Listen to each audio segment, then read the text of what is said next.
You were born in 1965, when Colombia was already starting to choke on its own blood without fully realizing it yet. Your home is a tiny village in the department of Antioquia. There are no roads here, only paths washed out by endless rain. Your house is a hut of unfired brick with a roof of rusty sheet metal that rattles under the drops like a burst of machine gun fire. Your father was a construction worker, a man with a forever gray face from cement dust. He wasn't cruel, he was just drained. Working for pennies on projects built for the rich bled him dry.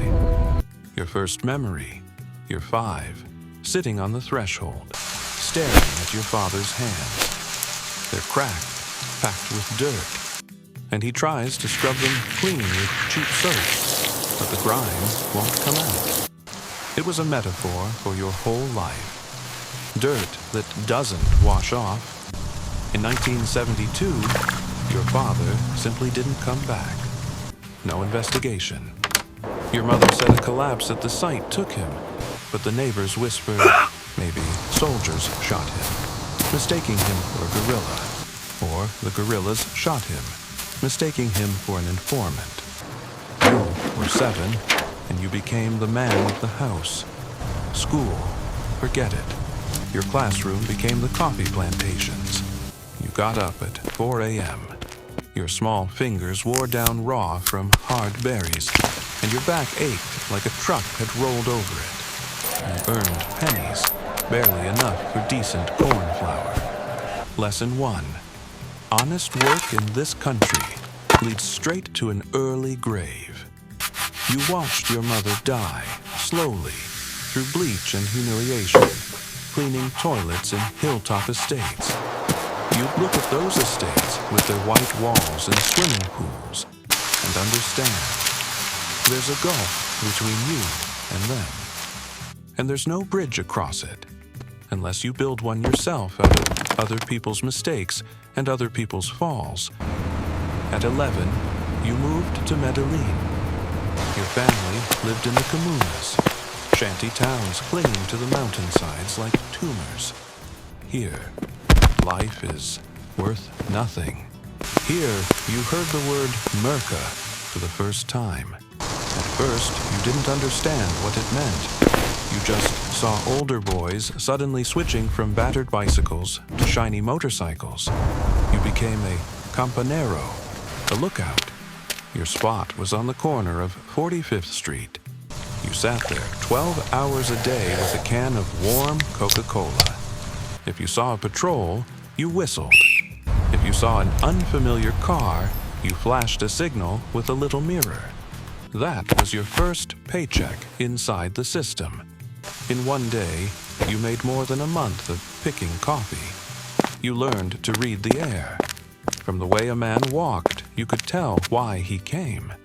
You watched the city change. The old street thieves who stole chickens and wallets disappeared. In their place came men in clean shirts with gold chains. The Medellin cartel was taking shape. In 1979, you saw a firearm up close for the first time. Not your grandfather's old hunting gun, an almost new gleaming Colt. They let you hold it. Its cold weight gave you something you'd never had before, a feeling of safety. At 14, you did your first job. A killing? No, you just carried a bag from one garage to another. The bag was heavy and smelled like chemicals. When you opened it, something you weren't supposed to do, you saw white bricks. You touched them.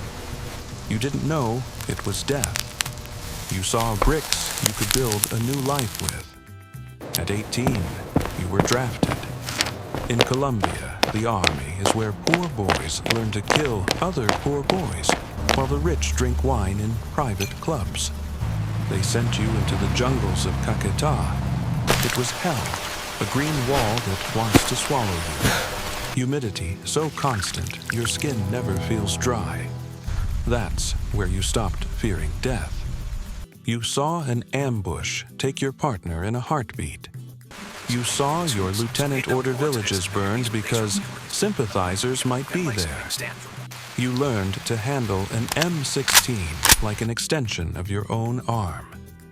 You learned to move silently through the forest. You learned to feel nothing when you pull the trigger. But the main thing was what you saw behind the curtain. One night, you watched your captain hand crates of army ammunition to civilians. They handed him stacks of cash and packets of that same white powder. That's when you understood for good. Ideology doesn't exist. There's only business. The state, the army, the guerrillas, just different departments of one big corporation that manufactures bodies. When you were discharged in 1985, you were ready for the big game. You were a professional tool, impatient to find a master.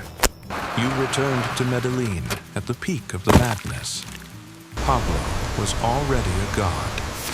His face was everywhere, in newspapers, on walls, in the prayers of the poor. Your old contact from the comunas now drove an armored blazer. He brought you to a hangar on the edge of the city. "You can shoot, and you don't ask questions?" asked a man with cold eyes behind a table. You just nodded. That's how your path into the sicariato began. You became part of the mechanism. Your job was removing obstacles. Cops who wouldn't take bribes. Journalists who wrote too much. Rivals who thought they were smarter. Your first target was a young detective. You waited outside his home. He came out with his wife and small son. You remember your hand trembling for a second. You thought of your father. Then you remembered the poverty he vanished into. You remembered your mother washing other people's laundry. You pulled the trigger. You didn't look at the woman. You just rode away on your motorcycle. That evening, you drank a bottle of aguardiente in one go and still didn't feel drunk. Something inside you burned out for good. Only bookkeeping remained. You started to rise. By 1987, you already had your own group, your own office. You were responsible for guarding a lab in the jungle. Whole towns hidden under the canopy. The smell of ether became your cologne. You saw tons of cocaine. Moving north, you saw so much money they stopped counting it. They weighed it on scales. You bought your mother a villa in El Poblado. She cried and crossed herself, calling you her savior. She didn't know how many souls you'd buried to let her sleep on silk sheets. 1989 was the beginning of the end. Pablo declared war on the state. The world went off the rails. Explosions thundered almost every day. You were among the people planting dynamite. You watched planes and government buildings blown apart. The city became a battlefield. You stopped sleeping properly. You switched apartments 3 times a night. You trusted nobody. Your friends died one after another. Some were taken by snipers. Some blew themselves up. Some were sold out to Los Pepes. In 1991, when Pablo went to prison in La Catedral, you were among those guarding the outer perimeter. You watched the empire start rotting from the inside. Pablo's death in 1993 caught you in the jungle. You heard it over the radio. The silence after the message was worse than any blast. You stood among the trees and understood. That's it. The party's over. The king is dead, and now the hunt begins for the servants. You didn't surrender.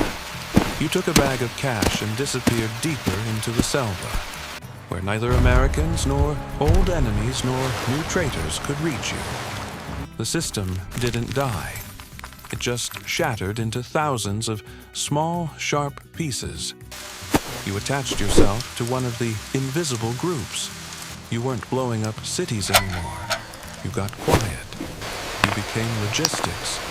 Your job was to move caravans through jungle routes to the Panamanian border. You became a shadow. No gold, no expensive cars. You lived in camps, ate rice and beans, and ran squads of self-defense fighters.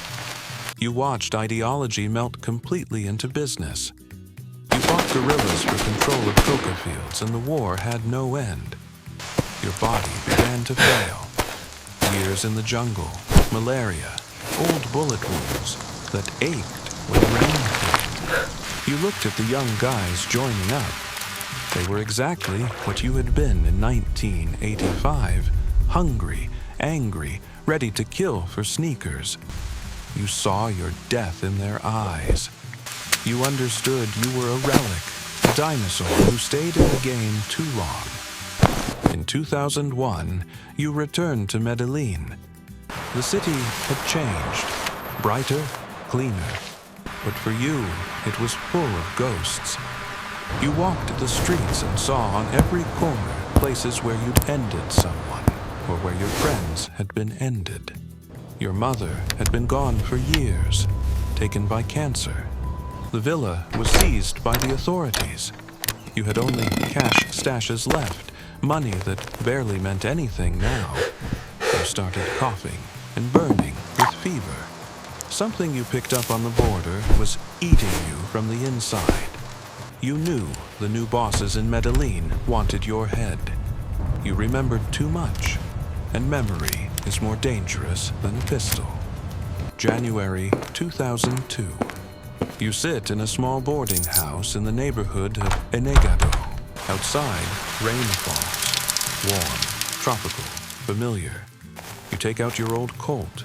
You clean it one last time. You hear an engine down below. You know that sound. They came for you. It's not the police, it's a cleanup. You aren't afraid. You feel a strange relief. You completed the circle. You were born in dust and poverty. You walked through blood and gold. And now you return to the ground. You stand, straighten your shirt, and step onto the balcony. Headlights blind you. You see silhouettes of young men with rifles. They shout something cocky. They think they're heroes.